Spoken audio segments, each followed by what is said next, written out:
Bonjour à tous, moi je vais vous présenter effectivement la solution MediaFlyer. En soi, MediaFlyer n'est pas une solution innovante puisque MediaFlyer existe depuis 7 ans et sur la présentation que vous avez là, vous voyez de quoi il s'agit. Il s'agit en fait d'écrans caisses mis en place chez les marchands de journaux et buralistes sur le territoire national. Aujourd'hui, cette solution, donc déployée dans cet environnement, arrive à un chiffre intéressant, 10 000 écrans déployés, et va permettre à tout annonceur qui souhaitera l'utiliser d'atteindre une cible de consommateurs de 9 millions de consommateurs par semaine qui verront 2 à 3 fois le message qui passera au moment où ces consommateurs sont à un moment où ils font leurs achats dans ces points de vente.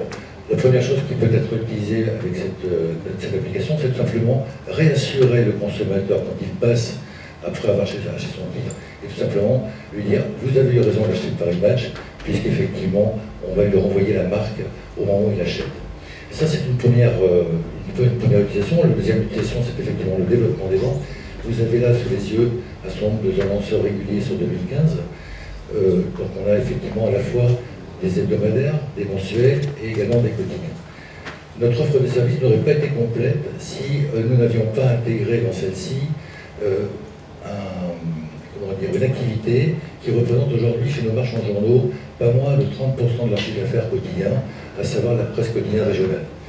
Et la véritable innovation que nous proposons en 2015, c'est tout simplement à ces quotidiens régionaux de pouvoir prendre la main sur chacune de leurs régions et de ce fait pouvoir en hyper proximité au plus proche de leur lectorat et donc de leurs acheteurs de communiquer les messages qui correspondront ville par ville, commerce par commerce, puisqu'en fait, toute l'application permet d'adresser une communication jusqu'au point de vente individualisé.